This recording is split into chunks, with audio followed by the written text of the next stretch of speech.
Nothing works until you do the work. Thank you for being with me, and thank you for investing in the 6 inches between your two ears. That's the most important real estate. Number one, how do you build passive income with rates so high? Number two, how will the abolishment of negative gearing affect house prices? Probably going to happen. Number three, how do you buy property remotely without a buyer's agent? Number four, how long does it take every month to manage a double-digit property portfolio, and how do you use a property manager to actually ease that burden? These are the four questions that we'll be discussing. I was interviewed on the Money Puzzle podcast by James Kirby, the chief wealth editor at The Australian.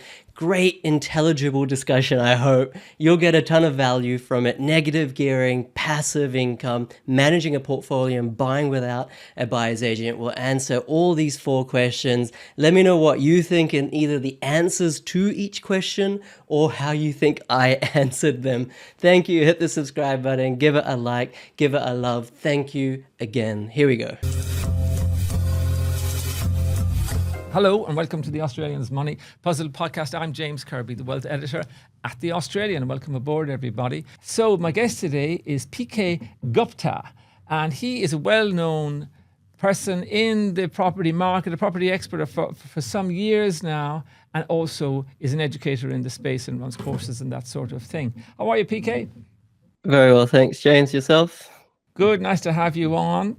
And nice to have, always an interesting time to talk to you. I know you've got your finger in a lot of pies, and you're very active in the market yourself personally, I know, so it should be good to talk to you in very a line of inquiry that we could pick up. But for me, I think when people think of you or hear of you, often they hear this notion, this concept, some might say promise, of passive investing.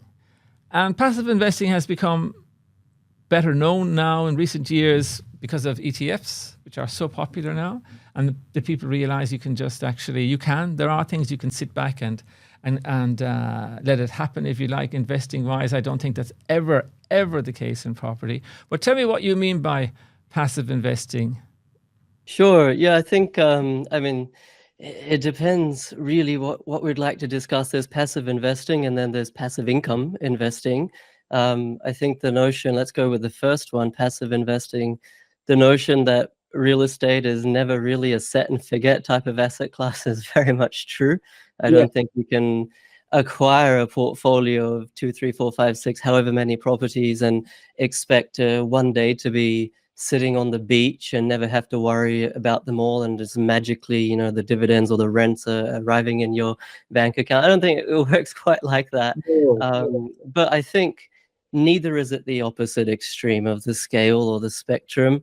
So I think a lot of people often, especially in the media, it's touted that, the tenants have trashed the place, or there's been a flood, and et cetera, a million and one horror stories. And of course, those are true, and that does happen, but it's really few and far between, and quite the exception rather than the rule. So I think passive investing is really about buying good solid assets with good solid bones. If you really don't want to add any value, then you don't have to, as long as you've done the due diligence on the way in, using a good solid property manager that's trustworthy, knows what they're doing.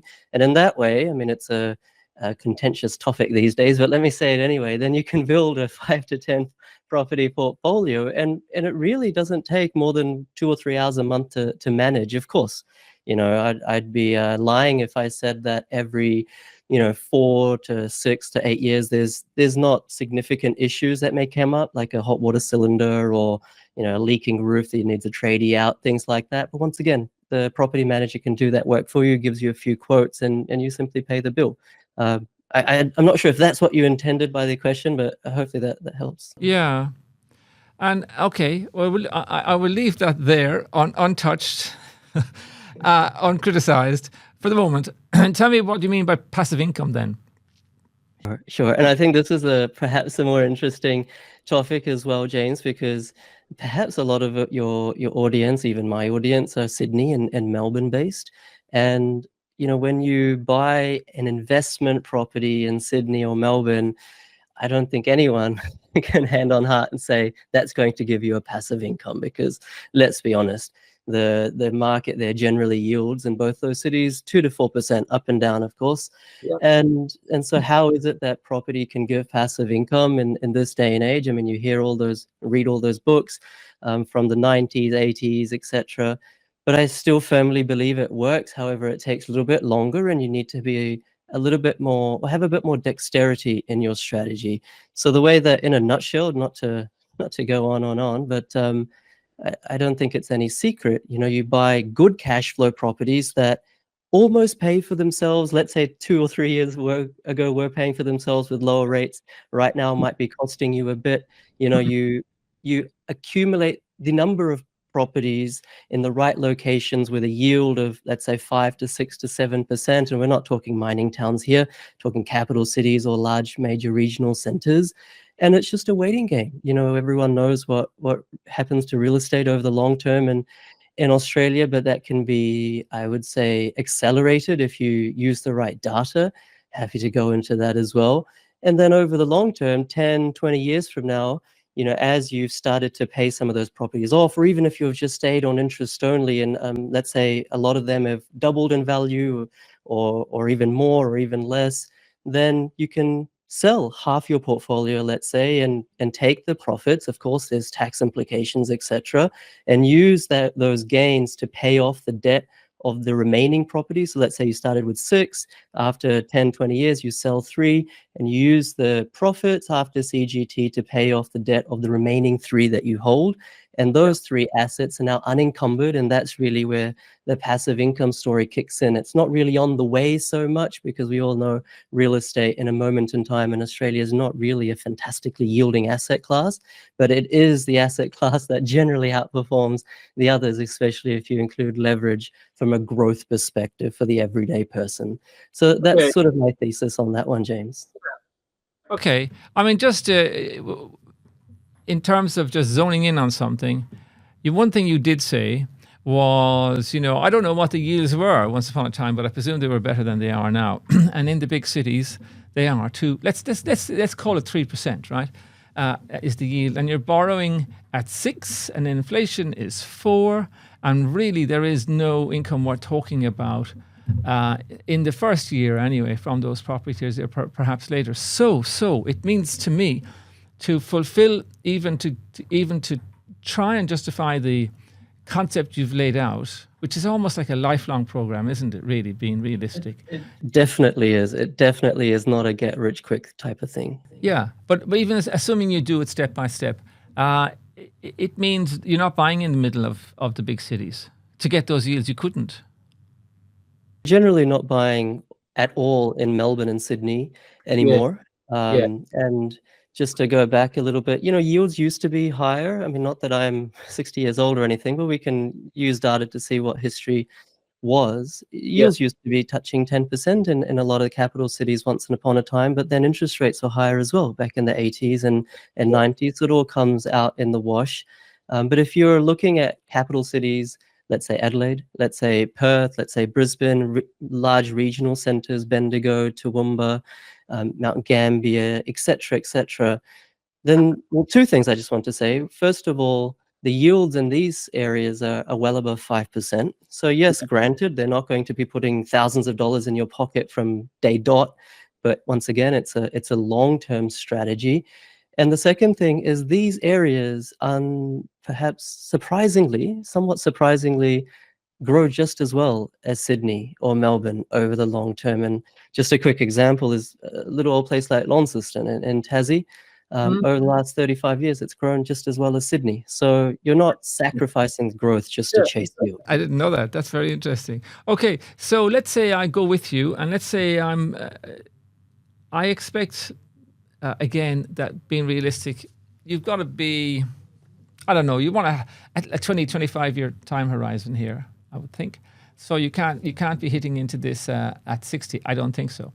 But unless you are a different type of person than most people are when they look at that age, and in terms of their risk and their willingness and their longevity expectations, etc. But so let's say I take everything on board. Let's say I like the concept. Let's say I really want to examine it. and I am prepared to do the work. Just to zone in on the work, 2 or 3 hours, I don't know about that. At one stage, I had 3 apartments, and it seemed to me like it was every other day. I don't know why. It also seemed to me that if an apartment was quiet for a year, then the following year there was going to be twice as much trouble as the previous year. It was like there was no such thing as if there was a quiet period, then you pay for it later. So maybe 2 or 3 hours for you, but being realistic, what should people think of? And are there programs people can buy to manage more than one property? Because I never had a proper program when I was doing it. Yeah, no, I don't have a proper program either. I mean, I'd love to say, here's my app or whatever, but Yeah, off the shelf. Yeah, I'm kind of old school. I use Excel to, I have an investment banking background, so I like Excel. I just use that to manage my properties. But just to delve into that, in terms of the time aspect, of course, the process of buying a property is not simply 2 or 3 hours. It's, I like to say it's generally 3 to 5 hours over 1 or 2 months, 3 to 5 hours a week, that is, over 1 or 2 months. But then once you have that asset, I'll give you an example. And of course, not intending to cherry pick examples, but I have a fairly large portfolio and just sort of the run-of-the-mill average type of properties in Ferny Hills. It's a high set, sort of 1970s kind of post-war type house in Brisbane. It's on a bit of a slope as well, which was a mistake that I made, and it has a bit of a drainage problem. Now, I would say in the first 2 or 3 years, it required a little bit more maintenance, maybe $4,000 or $5,000 a year in maintenance. I had to get some trees cut and fix the drainage problem and do a bit of a cosmetic renovation. And it's an old house, mind you, and it's not brick either. So some of the mistakes that I made. But since that time, I mean, it's cost about $2,000, $2,000 or $2,500 per annum in maintenance.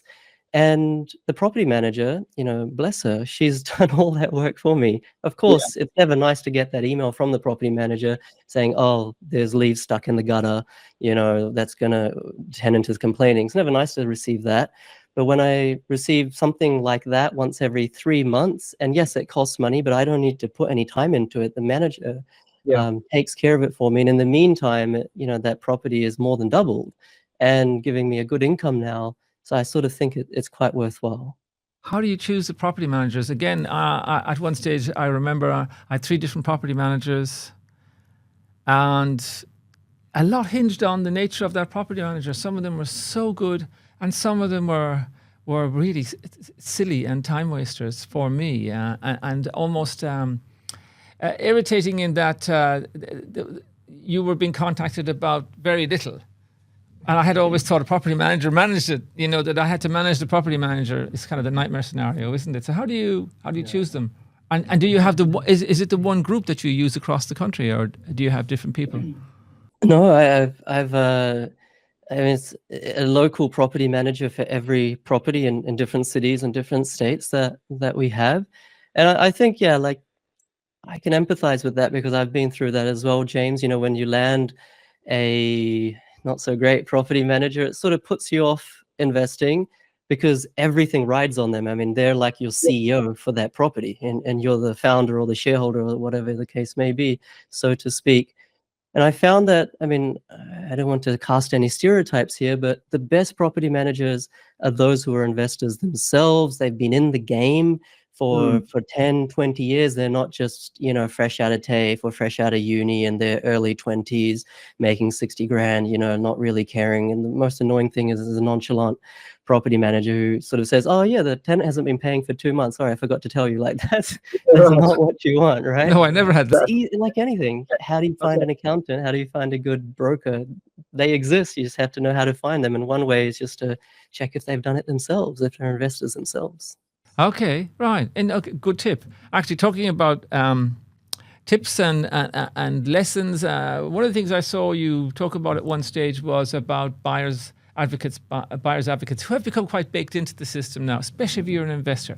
I mean, if I'm going to go and buy a property in Toowoomba where I have never been, well, I'm going to use a buyer's advocate to help me find the property, choose the property, who knows the town, who knows where it works and where it doesn't work. But there is a cost, isn't there? A considerable cost in using them. So what's your view on them? As a cost, as a cost. What a leading question, James. No, thank you for asking it. You're welcome. It's like a parliamentary question, a Dorothy Dixer. Yeah.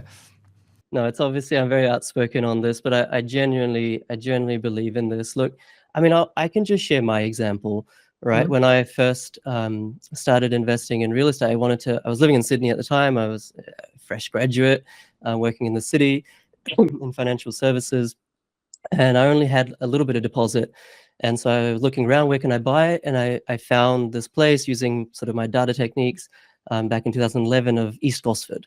And I was working 90 hours a week at JP Morgan. I didn't have any time to do anything really.